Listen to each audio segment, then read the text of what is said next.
Alright, so I haven't posted a video in quite a while, and that's because I haven't climbed in almost 3 months, and there's lots of reasons for that, which I'll probably get into later in this video. But one of the reasons, which is pretty awesome, is because I'm here, and you probably know from the title of this video that I'm in Hawaii, and I'm going to climb for the first time in like 3 months here. So we'll get to that and then get to the rest of this later, and maybe just a little bit of a disclaimer. This isn't really going to be a climbing video, so if you came here for that, here's your warning. Alright, let's get to it. Hold up, wait a second. It seems I'm getting a little ahead of myself yet again, so before we get to the climbing, if we can even call it that, let's go to the start of this trip, and we will get to more on that later in the video. I hope you're watching this after the last one, and you have a whole lot more context, but this trip was for a friend's wedding and sandwiched between 2 medical emergencies, one of which we were yet to experience. So in a panic after the first emergency while escaping to the airport, I forgot my carry-on bag, which contained my camera and laptop. So don't judge me if this footage doesn't capture the beauty of this trip, because yeah, it definitely didn't. And speaking of beauty, after a view for the past week being 4 walls of a hospital room and the whole bumping our flight out several days kind of thing, we finally landed on the island of Kauai, just squeaking in before that wedding we were there for. Never has the phrase, "a sight for sore eyes," felt more relatable and more literal to us.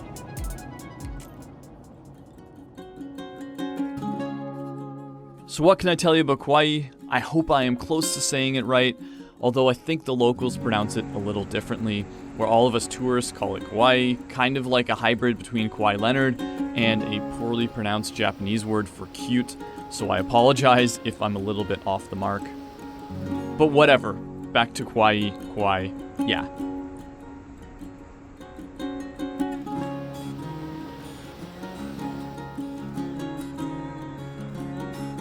Well, yeah, this place is beautiful. Like, everywhere you look, bam, one of the most beautiful sights you've ever seen. This was exactly what we were looking for and what we desperately needed. I think Kauai gets overlooked by some of the other islands because it's less touristy, from our observations at least, but that's just how we like it. Sure, there are less shops, big box stores, restaurants, etc., but is that what we were there for? No. We were there for these views. Beaches surrounded by mountains wrapped and engulfed in lush tropical vegetation. Oh, and speaking of which, that might be another tourist drawback, it rained here.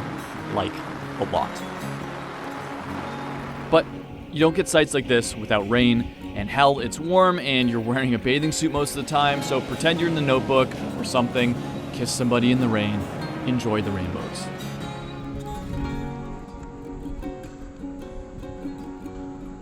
We spent the majority of our time that was cut short on this island, on the beach. But that was just what we needed to unwind and start to forget the trauma that we had just endured.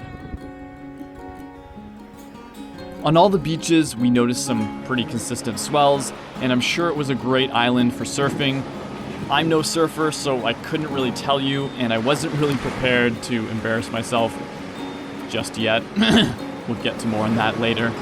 But the beach was pretty awesome. We got to meet seal,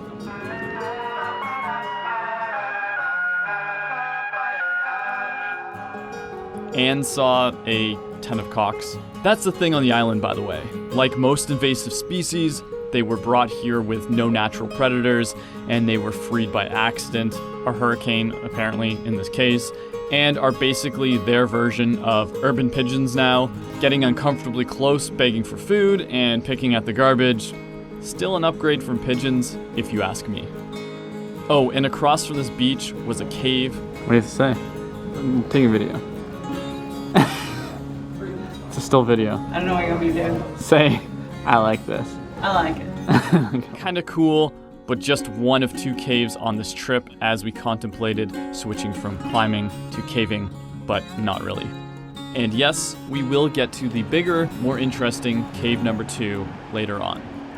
We also made an attempt to visit the Queen's Bath, but it was closed because apparently people can't respect Mother Nature or pay attention to their surroundings, and they kept getting swept out to sea.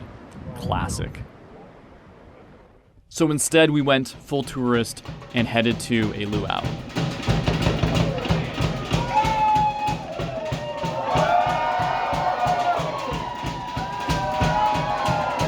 I won't bootleg too much of the show, but here's an obvious highlight.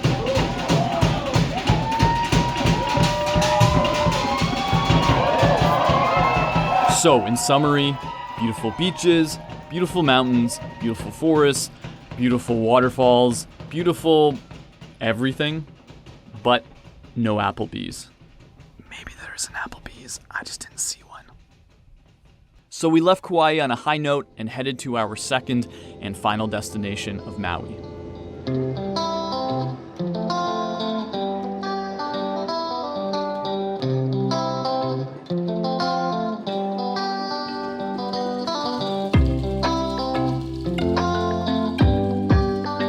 Again, a beautiful island, but I do have to say it felt like less of a destination than Kauai. Maybe it was driving past the McDonald's, Target, Walmart, Home Depot, and so on after landing, or the desert climate, or all the shops along the beach, or unfortunately the much more obvious population of unhoused people all around.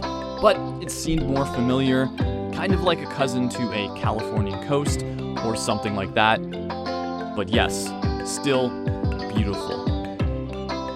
We carried on our important schedule of imitating that beached seal and taking in the sights, but as the stay was not forcefully cut short, we started to layer in some more planned activities, like surfing, just like this, yeah.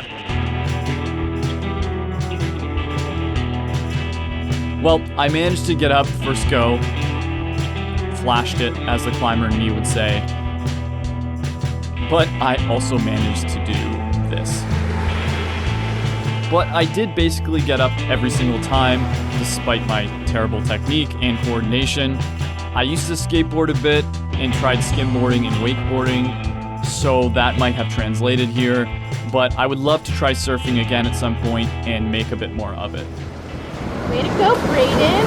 I know. What a stunt. Wow! Since I caved and did the touristy surfing thing, we also decided to do the road to Hana, another popular top 10 things to do here. But damn, was it ever worth it? If you do this, make sure you can drive and don't get motion sickness. The winding roads are framed by some wild sights that won't soon be forgotten. We stopped off at some waterfalls to do this.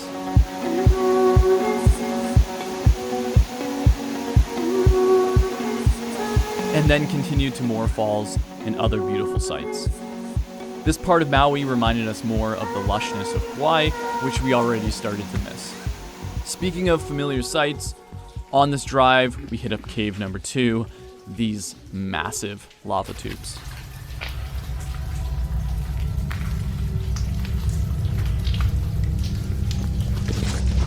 We're in a cave.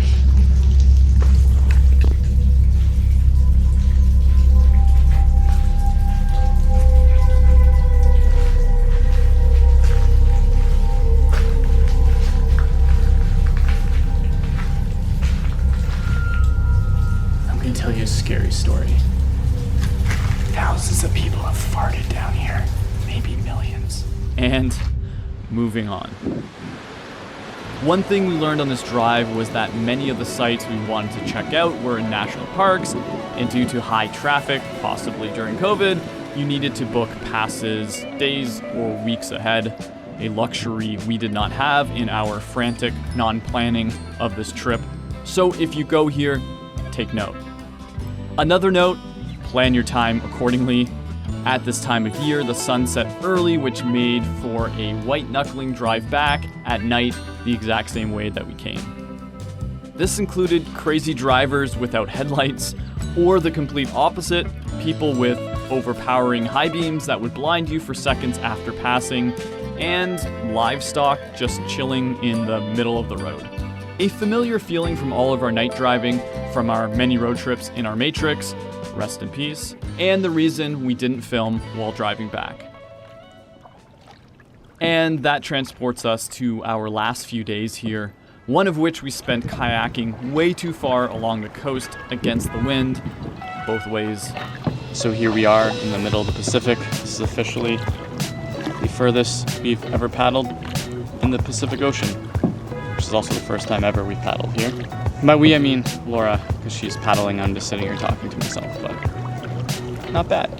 I know it's best to venture out against the wind, so it's at your back on the return when you're tired, but what we didn't expect was the wind changing directions as we turned around. But these guys helped to make sure we got back safely. It was pretty awesome, and we definitely weren't expecting them. I like turtles. And on our last day here, we find ourselves back at the start of this video, the first time I touched rock in, honestly, almost half a year.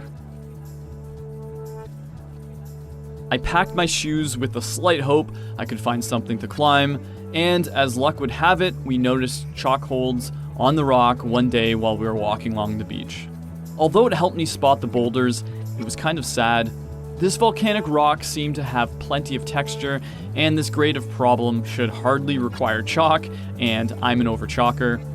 I wouldn't want someone to hurt themselves here, so I wouldn't go as far as to say don't use chalk, but at least clean it off after. That's another thing.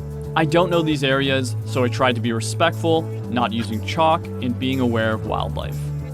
In this specific spot, there was wild bird nesting, and apparently people had damaged many of their nests.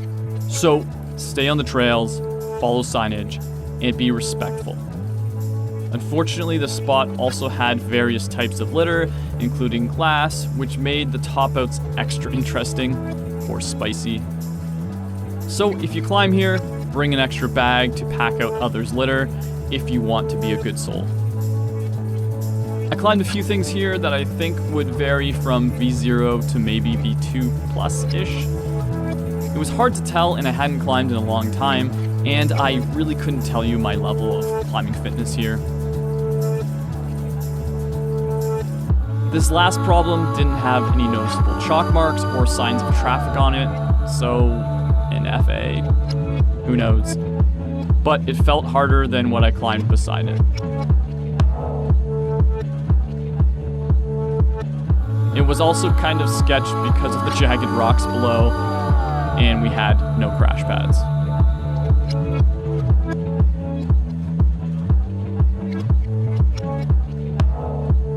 But yeah, definitely one of the most beautiful places that I've ever bouldered.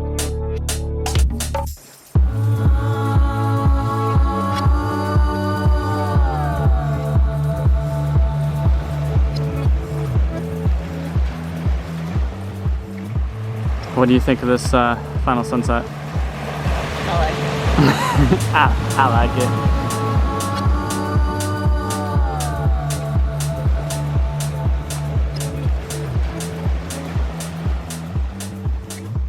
So, last sunset on this vacation, on this beach.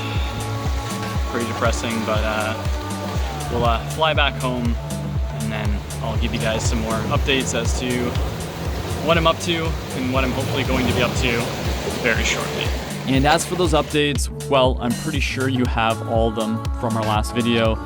We headed home refreshed, but unfortunately met with nearly a month in the hospital and an emergency surgery. So go watch that if you don't know what I'm talking about. But this was definitely a trip that created lasting memories and feelings that we will hold dearly for a long, long time. It was a trip of a lifetime. And I mean that. Present day, beyond all that awaited us at home, I've been getting back into climbing with a small bit of personal freedom that I have left. So the next few videos should be more climbing focused, where you can see a semi-experienced climber turn back into a bit of a Gumby and kind of learn it all over again. So yeah, we'll see you then.